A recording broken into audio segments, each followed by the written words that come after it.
J'ai mis un chronomètre Ronan. Bonjour, je m'appelle Anne Legars. Merci pour l'invitation. Pas facile de passer après Camille de Toledo, mais on va essayer de faire au mieux. Est-ce que ça te dérange de tourner les slides pendant que... Ouais. Non, ouais, ou je te dis quand. Moi, je lis le texte là. Donc, je suis designer et jeune biomiméticienne. Et aujourd'hui, je suis designer intégré au sein d'une cellule d'innovation qui s'appelle le T-Hub, qui est dans le service tourisme de la région Bretagne. Donc avec moi, aujourd'hui, on va parler de design, biomimétisme et territoire. Donc, mon parcours, c'est donc j'ai fait le master design en transition de l'ESAB site de Brest, et après que j'ai complété avec un autre master en biomimétisme que j'ai terminé en 2021 à l'ENSI, qui s'appelle Nature Inspired Design. Mais voilà, mon parcours, ça vient plutôt à la base du design, un peu de la petite série, et puis je me suis un peu tournée vers le design de service et avec une bonne crise de sens pendant mon parcours où, justement, en développant un peu tous ces projets, je me demandais quelle incidence je pouvais avoir sur les contextes où se déployaient mes projets. Je me demandais si je répondais vraiment aux besoins ou si j'en créais d'autres. Et surtout, alors, je suis désolée pour la pixelisation de l'image. Je me posais la question de... qu'est-ce que j'apporte réellement quand j'imagine des produits ou des services, et qu'est-ce que je redonne au territoire sur lequel je suis, et est-ce qu'il n'y a pas quelque chose ou plusieurs choses qui le font mieux que moi. Donc je suis tombée en 2014 sur j'ai croisé la route de Guyane Grave et Mishka Mello, qui sont respectivement designers et bio-ingénieurs, et j'ai croisé la route du biomimétisme, et je suis tombée sur ce constat qui est que donc ça, c'est une image de la Royal Society, c'est le diagramme des approches naturelles et humaines pour résoudre un problème. Et donc en haut, alors c'est pas très clair avec les couleurs rouges, mais en haut vous avez le paradigme industriel actuel, et puis en bas vous avez comment le vivant fait pour concevoir des choses. Et donc avec ce constat fort qui, moi, m'a beaucoup marqué à l'époque, qui est qu'aujourd'hui, quand on veut produire quelque chose, on consomme beaucoup d'énergie, on le fait très rapidement, mais on prend beaucoup de place et on accorde peu de temps à l'information. Alors que finalement, le vivant, lui, il va prendre beaucoup de temps à processer de l'information, à réfléchir, pour pouvoir faire les choses avec très peu d'énergie, en favorisant la structure, ce qui n'est pas notre cas. La structure, c'est en bleu clair, pardon. Les matériaux, ça va être en jaune. Donc le vivant va utiliser très peu de matière pour favoriser la structure. Ça va lui prendre de la place, mais ça va surtout lui prendre beaucoup plus de temps et de gestion de l'information que nous, on le fait. Donc c'est un constat qui, moi, après, a commencé à guider un petit peu toute ma réflexion et mes choix de parcours en tant que designer. Donc je précise que je ne suis pas du tout une théoricienne, et je suis plutôt dans l'appliquer tous les jours, avec parfois peu de temps pour prendre du recul sur ce que je fais. Mais voilà, donc j'ai commencé à m'intéresser au biomimétisme et à vouloir réintégrer la question du vivant dans ma pratique en tant que designer. Alors quand on parle de biomimétisme, de quoi on parle? C'est une philosophie et des approches conceptuelles interdisciplinaires qui prennent pour modèle le vivant afin de relever les défis du développement durable, qu'ils soient sociaux, environnementaux, économiques et culturels. Le biomimétisme, c'est aussi une pieuvre sémantique. Il y a plein de niveaux. Donc il y en a d'autres qui sont que la bio-inspiration, par exemple. Alors, la bio-inspiration, n'importe qui pourrait en faire. Si vous écrivez un poème en regardant la végétation ou le monde qui vous entoure, vous pouvez faire de la bio-inspiration. Donc c'est une approche créative basée sur l'observation des systèmes biologiques. Et il y a aussi d'autres, je ne sais pas si c'est des champs ou des familles, mais d'autres définitions telles que la biomimétique, d'autres manières de faire je m'embourbe. Mais voilà, la biomimétique, c'est une coopération interdisciplinaire de la biologie et de la technologie ou d'autres domaines d'innovation qui ont pour but de résoudre des problèmes pratiques par le biais de l'analyse fonctionnelle des systèmes biologiques, de leur abstraction en modèles et du transfert et de l'application de ces modèles à la solution. Donc quand on fait de la biomimétique, on va s'inspirer des stratégies biologiques qui existent dans le monde du vivant, que ce soit dans tout ce qui existe aujourd'hui, mais aussi dans la paléo.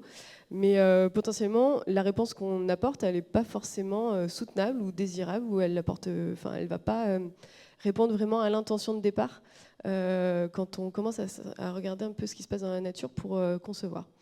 Donc c'est pour ça qu'il y a plusieurs niveaux et qu'on parle de pieuvre sémantique. Mais en tout cas, le credo du biomimétisme serait de se dire qu'on prend la nature comme mesure, comme mentor et comme modèle. Et donc ça, c'est une boussole qui, moi, me sert énormément.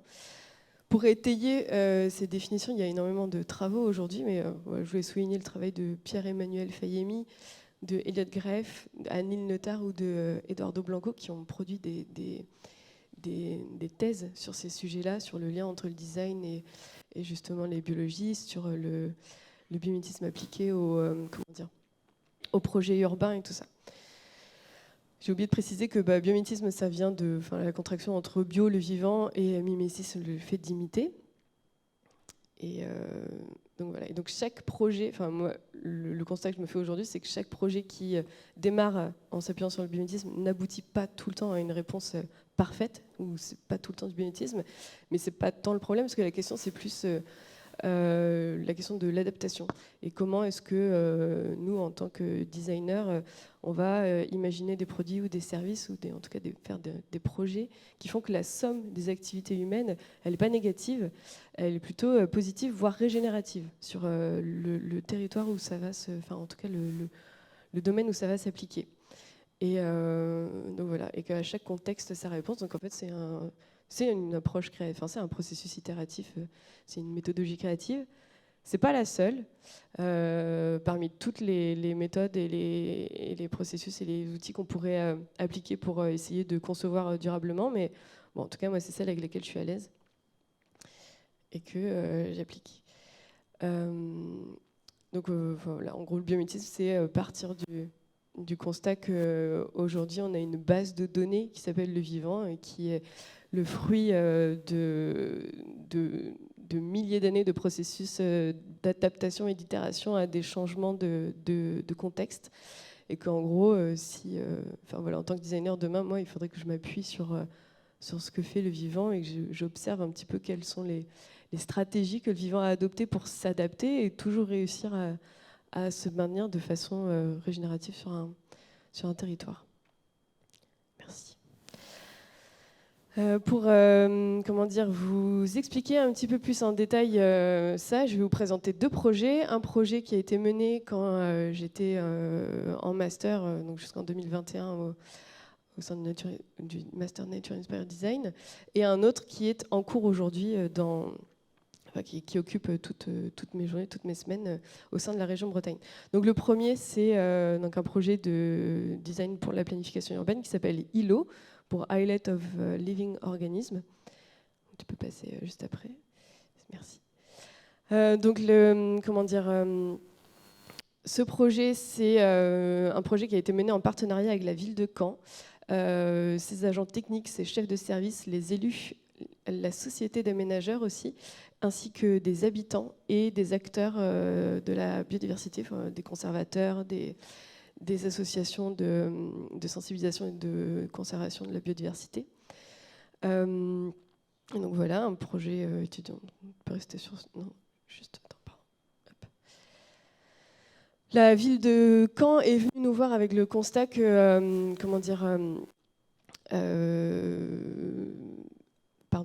avec la volonté de vouloir écrire un nouveau contrat avec le vivant dans son projet d'aménagement. Donc là, vous voyez une partie de ce qu'on appelle la presqu'île de Caen, Donc c'est un chantier qui a commencé il y a quelques années. Il y a aujourd'hui la bibliothèque, il y a plusieurs éléments qui structurent un petit peu le projet urbain de cette presqu'île. Et nous, on arrivait en fin un petit peu d'aménagement de cette presqu'île. Et sur une partie qui est une friche, la ville voulait donner un petit peu carte blanche à différents profils pour imaginer justement ce nouveau contrat avec le vivant, pour se demander comment est-ce que, à partir de ce terrain de recherche et d'expérimentation, on pouvait participer à la construction de visions soutenables, souhaitables et désirables de la ville de demain. Donc en gros, c'était un petit peu comme une boîte de pétri sur la presqu'île de Caen, une sorte d'expérimentation. Donc le terrain, c'est celui-là, c'est une friche industrielle à la pointe de la presqu'île qui a été notre terrain d'observation et d'expérimentation pendant 6 mois. Donc on a été une équipe de moitié ingénieur, moitié designer et un écologue. On était 5. Et voilà, on s'est demandé, à partir de ce terrain d'expérimentation, est-ce qu'une transition par le biomimétisme à l'échelle territoriale était possible? Est-ce qu'on pouvait en faire le démonstrateur d'une planification stratégique, durable et résiliente? Donc notre interlocuteur principal pendant ce projet, enfin en tout cas les personnes avec lesquelles on a le plus itéré, ça a été la société d'aménageurs, qui avait un cahier des charges, un objectif et voilà, et tout un calendrier à respecter. Et puis nous, on venait mettre un petit peu des grains de sable à l'intérieur de ça, en posant des questions qui volontairement les dérangeaient un peu, enfin grattaient un peu. Mais nous, on avait un petit peu comme intention de vouloir réconcilier l'habitant de Caen avec le vivant, de faciliter cette cohabitation durable entre l'humain et son environnement, allant jusqu'à l'améliorer, et puis de transmettre cette histoire aux générations futures. Donc là, vous avez un petit peu, alors je ne sais pas si je peux zoomer, mais je ne peux pas zoomer, c'est pas grave. Le protocole, enfin les process par lesquels on est passé, donc on a fait beaucoup d'interviews et beaucoup de terrain sur site qui nous ont amenés à faire des propositions. Et bon, je vais passer directement au slide d'après pour présenter. Donc, pardon. Pour écrire ce nouveau contrat avec le vivant, nous, on a identifié des piliers à l'issue de ce qu'on avait entendu, de ce que les gens nous... Enfin, on a découvert la friche d'abord par les mots, et puis après, on est allé sur le terrain. Et on a identifié 3 piliers qui étaient cohabiter, transmettre et ramener le vivant, pour pouvoir structurer un petit peu notre exploration, nous, dans le vivant, et puis les propositions qu'on allait pouvoir faire à la société d'aménageurs.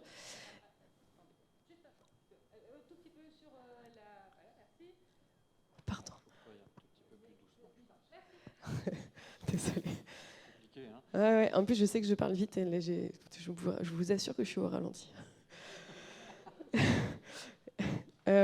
Pardon.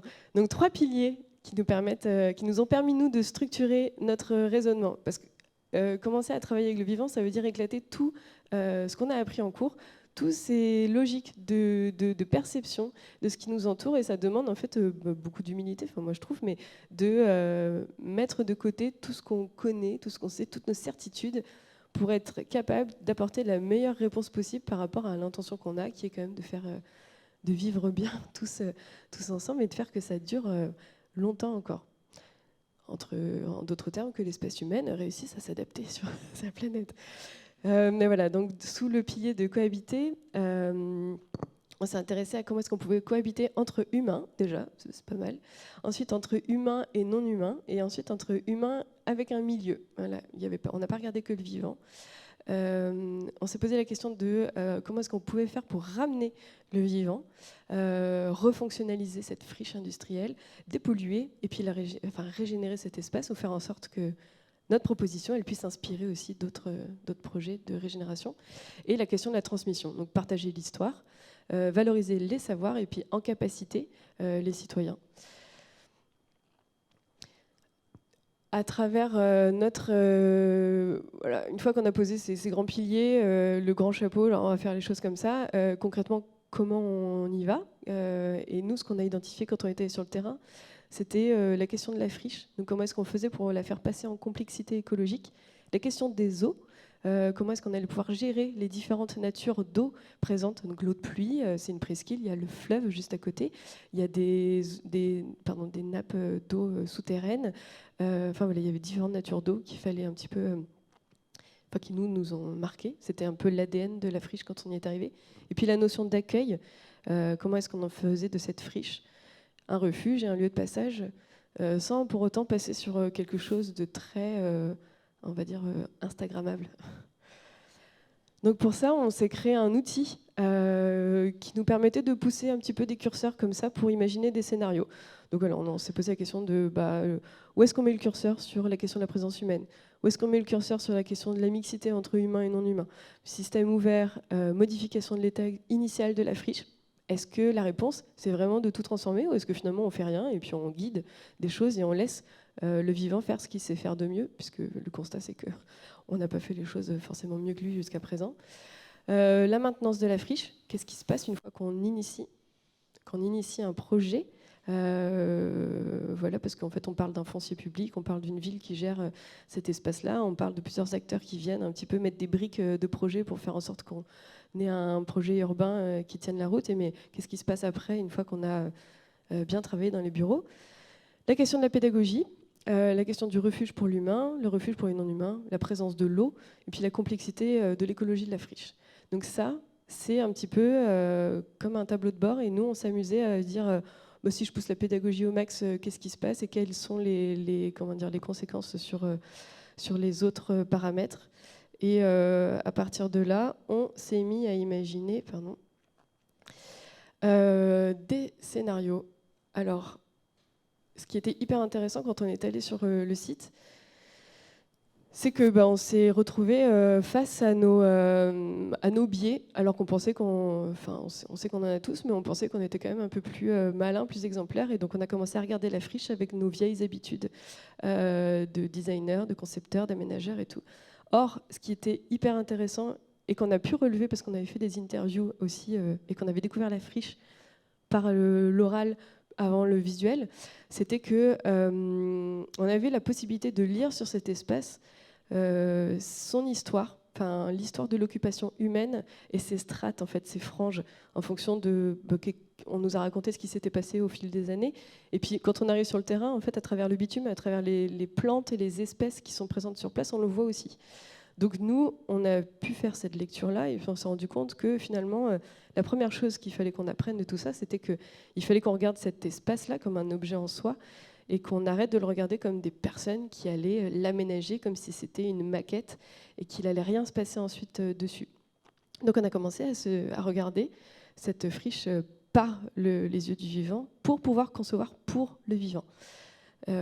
Alors que le credo du biomimétisme, c'est de penser par et pour le vivant. Et en fait, on a commencé à dissocier un petit peu tout ça pour pouvoir apporter une réponse juste. On s'est intéressé du coup à ce qu'était une friche, parce qu'en fait, on la regarde avec nos yeux de il y a du béton partout, les plantes, elles sont pas ouf, il fait gris. En plus, on a découvert ça en plein mois de février, donc c'était vraiment gris. Et je suis bretonne, hein, donc je tape un peu sur la Normandie, mais sur le fait que voilà, l'humidité elle était ultra présente et c'était pas hyper accueillant. Mais voilà, mais en gros, en fait, une friche industrielle, c'est déjà un écosystème hyper complexe en soi. C'est une friche, ce sont certaines espèces qui s'installent en premier et pas d'autres qu'on appelle les espèces pionnières parce qu'il y a eu une activité humaine avant, parce qu'on a bétonné les sols, parce qu'on a mis une pression sur un écosystème. Et donc, en fait, une friche, c'est juste une zone de biodiversité qui commence à reprendre ses droits et puis qui va à son rythme. Et donc, à l'échelle humaine, ça paraît peut-être pas très accueillant. Et en fait, c'est quand même hyper riche, hyper beau, intelligent. Et c'est peut-être sur une frise sur une échelle de temps, le moment où il y a le plus de dynamique, mais qui ne sont pas visibles pour nous, parce que c'est lent, une plante quand ça bouge et tout ça, puis on voit peut-être pas tous les micro-organismes. Mais en fait, il se passe énormément de choses, c'est une vraie turbine. Donc voilà, l'ambition de notre friche, c'était de faire, à partir de tout ça, d'expliquer, selon nous, qu'est-ce que ça pouvait être un exemple hyper pertinent. Donc on a imaginé 3 scénarios, je vais essayer d'aller un peu plus vite. Le premier scénario, la place des vivants, donc là, parce qu'on disait on s'est fait le constat qu'on ne prenait pas assez en considération le vivant dans les choix et les décisions d'aménagement que font les villes, et qu'il semblait nécessaire de recréer des liens et des sensibilités avec l'environnement à travers un espace de décision au sein duquel la nature elle acquiert une voix égale à celle des humains. Donc là, la place des vivants, c'était l'idée de réaménager cette friche en mettant un lieu de décision et de concertation comme un conseil municipal ou ce genre de choses, voilà, afin de contribuer au développement d'une collectivité de vivants et pas juste une collectivité d'humains sur un espace.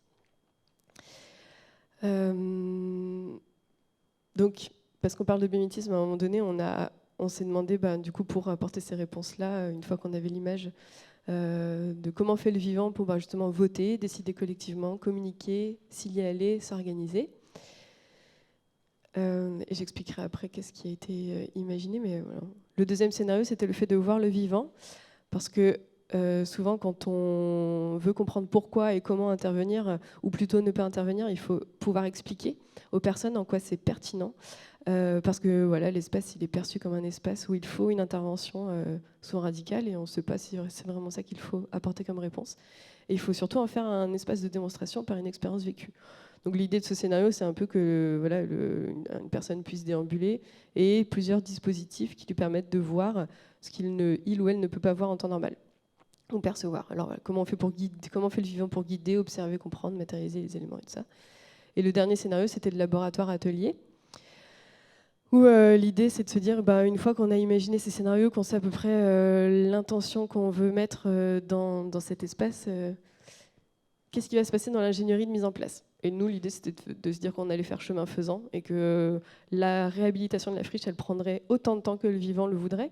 Et que pour ça, en fait, on ferait de la pédagogie chemin faisant. Voilà, et donc après, là, vous avez un peu les systèmes biologiques dont on s'est inspiré pour aller se demander comment on faisait pour guider, pour voter, pour dépolluer, pour observer de loin, s'organiser en communauté. Détecteur intéressant. Je ne vais pas rentrer dans le détail, on pourra le faire pendant les échanges, mais voilà, on s'est intéressé aux chiens du désert, aux suricates, au système de vote des chimpanzés, aux tourbes. On a regardé à plein d'échelles différentes. Voilà, puis là, c'était des visuels de systèmes de dépollution, espace pédagogique. Voilà. L'idée, comme on communiquait avec quand même la ville de Caen et des aménageurs qui étaient très éloignés de nos magnifiques visuels, c'était aussi de vulgariser un petit peu l'intention, de leur dire quand on dit qu'on va écouter le vivant, c'est vraiment, on va mettre des dispositifs qui vont permettre d'amplifier des sons. On va s'immerger dans la forêt. Il n'y en a pas sur la presqu'île, mais donc c'est tout ça, l'espace pédagogique et puis l'Agora des vivants, une charte des vivants. Donc c'est beaucoup inspiré des travaux du Parlement de Loire. Voilà pour le projet Presqu'île de Caen. Je ne sais pas combien de temps il me reste. Bah ouais. La fille, elle ne sait pas tout gérer. 2 ordi. Design et biomimétique pour les destinations touristiques de la région Bretagne. Je vais accélérer un petit peu. Donc je l'ai dit aujourd'hui, je suis intégrée, voire même quasiment infiltrée au sein de la région Bretagne, dans le service tourisme, qui est dans la direction tourisme et patrimoine.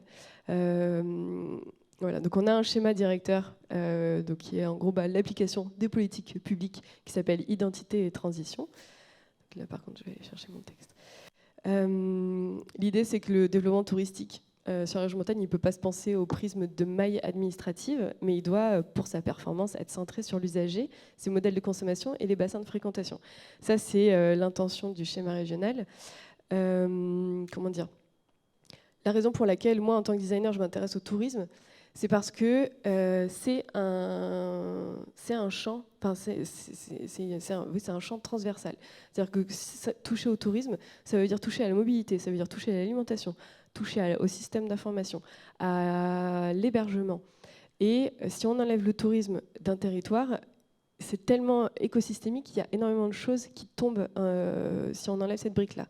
Donc quand on dit qu'on s'intéresse à faire en sorte que la somme des activités humaines, elle soit neutre, voire positive, donc régénérative, toucher le tourisme, pour moi, c'était un peu faire comme le trim tab de Buckminster Fuller, c'est-à-dire s'intéresser à la toute petite pièce de l'avion qui fait cette taille-là, mais qui fait tenir tout l'avion et le fait voler. Donc toucher le tourisme, pour moi, c'était appuyer à un endroit où potentiellement, en effet cascade, ce qu'on allait pouvoir démontrer au sein de notre cellule d'innovation, le TIEB, allait pouvoir après infuser dans les autres politiques publiques de la région. Et voilà, c'est pour ça que c'est cette échelle-là, celle de la région, c'est pour ça que je suis dans ce dispositif, et, que j'ai cherché à y rentrer, et que j'y suis. Donc voilà, donc bon, je vais passer sur les chiffres clés, mais c'était vraiment pour expliquer que ça a vraiment une incidence réelle. Nous, le T-Hub, donc se présente comme un accélérateur des transitions dans le champ du tourisme. C'est né en 2020 autour d'un projet qui s'appelle le projet GR34, enfin, voilà, repenser le modèle breton de l'itinérance sur la frange littorale. Aujourd'hui, on n'est plus du tout centré que sur le littoral. On a réussi à ouvrir à l'intérieur des terres. Enfin, voilà, donc on s'intéresse vraiment à l'échelle de la Bretagne globale. Stéphanie, tu as eu la chance de participer aux premiers ateliers. Moi, je ne les connaissais pas encore à l'époque.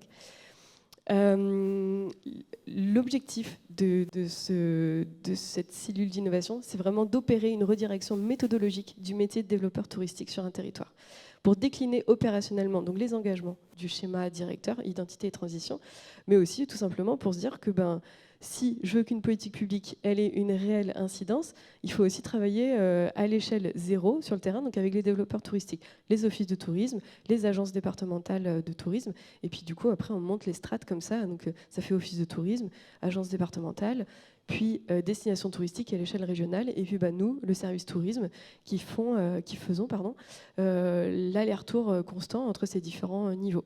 La particularité du TIOB, c'est de vraiment être de connaître réellement le terrain, de connaître tous les acteurs.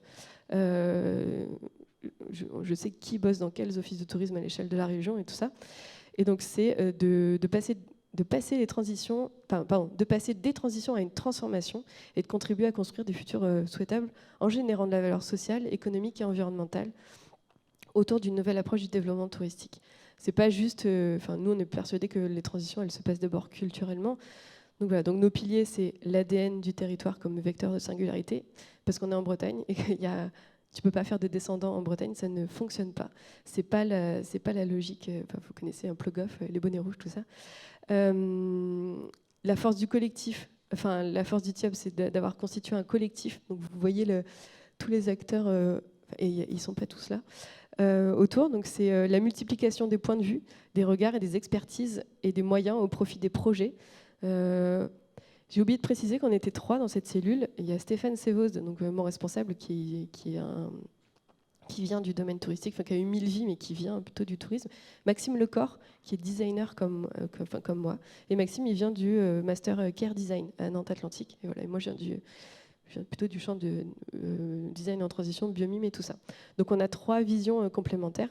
Et c'est vraiment... moi, je viens avec le vivant, Maxime vient avec la question du soin aux personnes, prendre soin, le care design. Et Stéphane, il vient avec sa casquette développement économique, développement touristique, comment on fait le lien entre acteurs publics et acteurs privés, comment on rend tout ça concret et tangible. Et comme c'est 2 designers avec une personne qui comprend profondément le design, c'est vraiment le mode projet au cœur des process. Donc on accélère des nouveaux modèles économiques, touristiques, et on fait du rapprochement terrain.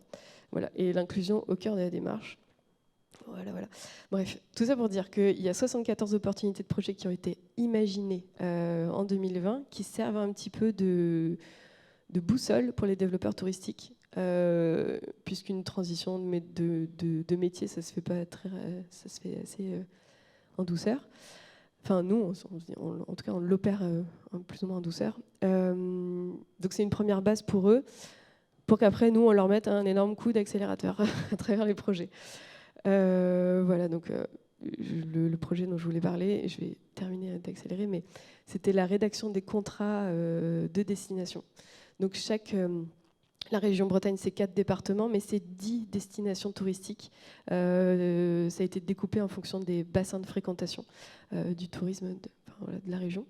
Donc chaque destination touristique s'est engagée, en tout cas, à travailler avec nous au mois de décembre pendant des design sprints sur qu'est-ce qu'on pouvait imaginer comme feuille de route pour les 5 prochaines années à venir pour, entre guillemets, définir quel était le tourisme sur la région Bretagne, quel projet nous, en tant que région, on allait accompagner et qui allait faire démonstration.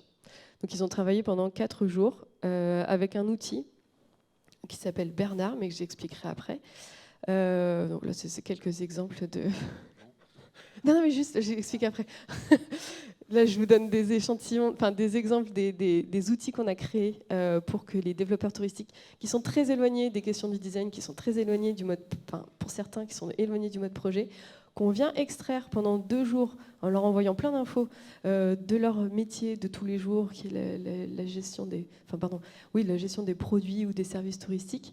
Et nous, on vient les revoir en disant, demain, il va falloir commencer à réfléchir différemment et faire en sorte que toutes les activités humaines liées au tourisme, enfin les conséquences, je ne sais pas comment expliquer ça, mais tout ce qui va être lié au tourisme, tout ce qui va se chiffrer à la fin en termes d'impact, va devoir être régénérateur.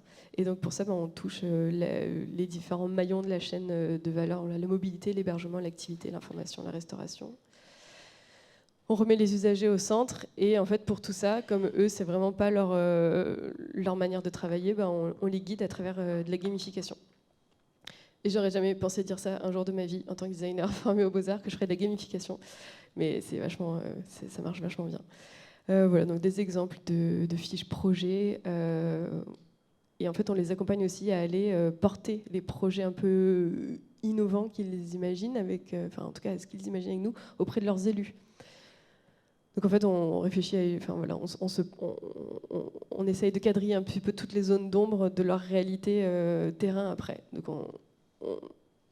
on les fait sortir de leur zone de confort, on les fait imaginer des choses vraiment ambitieuses et puis après on les accompagne. Enfin bref, donc j'en reviens à ma petite boussole, mais de la somme des activités humaines. Mais donc voilà Bernard, l'outil qu'on a créé, en se disant qu'opérer des transitions, c'était forcément, tout est interconnecté, tout est écosystémique, donc on a essayé de linéariser une pensée un peu systémique. Voilà, donc Bernard Kubic fonctionne comme un jeu de loi. Il s'appelle Bernard en référence au Bernard l'ermite parce que le Bernard l'ermite s'adapte à ses besoins et à ses ressources et il coopère. Quand il change sa coquille, il va chercher ses comparses et puis il fait des poupées gigones comme ça et il lâche sa première coquille une fois qu'il a une série. Il lâche sa coquille pour la donner au suivant et il le fait que s'il y a toute une série de Bernard l'ermite du plus grand au plus petit qui puissent s'enchaîner parce qu'ils sont vulnérables à ce moment-là et du coup ils s'entraident quoi. Donc l'idée c'est que quand vous avez imaginé votre projet, vous passez dans Bernard et vous allez un petit peu questionner sa valeur d'expérience, sa valeur identitaire, sa valeur sociétale, sa valeur environnementale, sa valeur économique et son modèle de déploiement.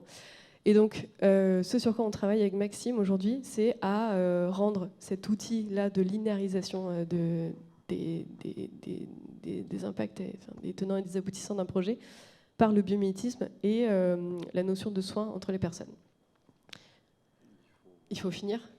Et voilà. Bon, la fin, c'était juste de se dire que dans tout ça, le territoire, des fois, il paraît un peu loin. Et donc, du coup, notre fil rouge, qui était l'objet de mon mémoire quand j'étais en master, mais c'était de demander comment est-ce que les politiques publiques elles peuvent être conscientes en partant de leur milieu. Est-ce qu'elles peuvent établir des nouveaux liens entre la puissance publique et les communs ? Qu'est-ce qui se passe si on prend aussi l'homme comme source d'inspiration, mais dans d'autres temporalités, dans d'autres pays, d'autres cultures ? Et voilà, qu'est-ce qui se passe si on répare et on prend soin des liens d'interdépendance entre les vivants ? Et pourquoi est-ce qu'on ne se doterait pas de nouveaux imaginaires ? Donc ça, c'est notre fil rouge. Et puis après, on fait appliquer tout ça. Voilà. On va les rajouter à la liste de nos questions, je pense. Désolée. Merci. Vous pouvez souffler un peu.